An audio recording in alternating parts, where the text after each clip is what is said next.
Hey everybody, it's Christine with Zeidman Development, and today I want to walk you through using our organization relationship destination in order to import constituent organization relationships into the Raiser's Edge. So you can use this destination to import constituent relationships or non-constituent relationships.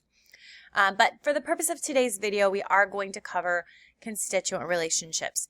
So when we say we're working with organization relationships, what that means is that we're working with organizations that are related to our primary constituent. So our constituent can be either an individual or an organization. We're not worried about that. But what we're saying is everybody in this relationship file is going to be an organization relationship. So really good example of when you might use this destination with that kind of a thing in mind is, for example, if you have a list of constituents and you have their primary business relationship. So we're going to import a list of people and their employers. So the employers are going to be organizations, and that would be what we would use this destination for. There are definitely other options and other uses for this tool.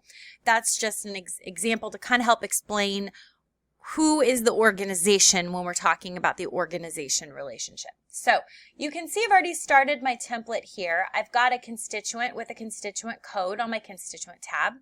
And I do have some address and phone number and email information here as well.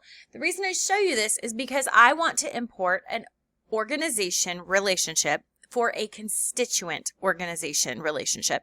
So I want to show you how we can add some of this information to our organization as record as well as to our constituent. So everything you see right now is relating to this constituent. So all of that said, let's go ahead and go to our organization tab and let's get started. So the first thing we need to do here is click on Add New Mapping for our organization relationship. And now we need to choose if we're working with a constituent or a non-constituent. Again, I want to work with a constituent, so I'm going to click there. So just like with everything else, we've got to give this a name. So I'm going to call it my org record. Then you'll see that our fields here are going to be a mix between fields that we would see if we were creating an organization record in Raiser's Edge, as well as fields that we would see if we were creating an organization relationship in Raiser's Edge. So for example, that contact type, that's something that you would see on a relationship, not on a record, but it's here because we're working with both of those things at the same time. So we're going to go ahead and scroll down a little bit here. We could mark this as our primary. So if we leave it on what it was a neutral. If I uncheck it, then it's going to uncheck everyone. If I check it, it's going to make this primary. So let's go ahead and do that.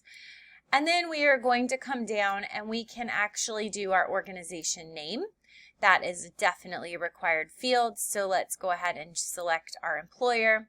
And we did have up there about matching gifts. So let's come back to our matching, and that's a yes or no. So let's go ahead and just check that one here. That way we can mark yes and no as we need to.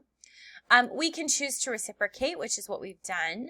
We can mark our reciprocal as employee. We can mark our relationship as employer, given our standard that we were saying that we had. If we want to soft credit gifts, that's obviously a choice you can make on your relationships. We could work with contacts. Those are not quite as relevant for the situation that we're saying. We can add a date to, a date from. So if we have a date where we know that this is when they became an employee, we can obviously check that box. So once we've added our organization relationship, that's going to create an organization record.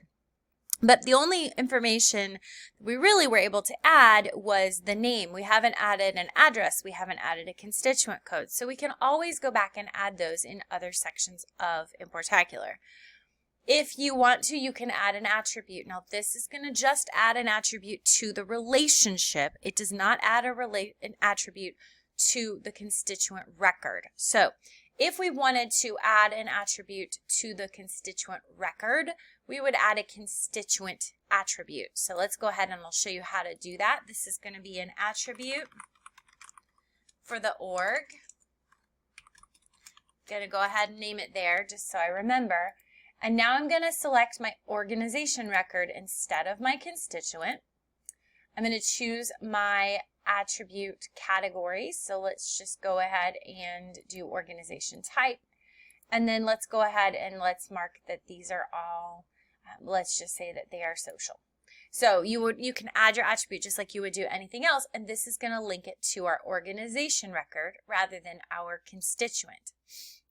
We can also add a constituent code. So since we have a constituent code for our main constituent, let's add one for our organization.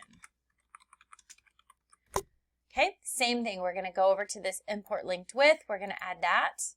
And then on this one, let's go ahead and mark that these are all corporation businesses. So you can see we now have two constituent codes. The first one is linked to the constituent, and the second one is linked to the org record. We can do the same thing with an address. So let's just do that quickly. Let's call this org address. We're going to link it to the org, and we do need to give that an address type. Let's call it business.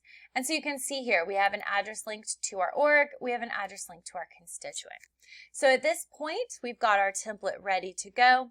We can save and close, and that's going to import our organization relationships. It's going to create our organizations, and it's going to link all of that to our main constituent.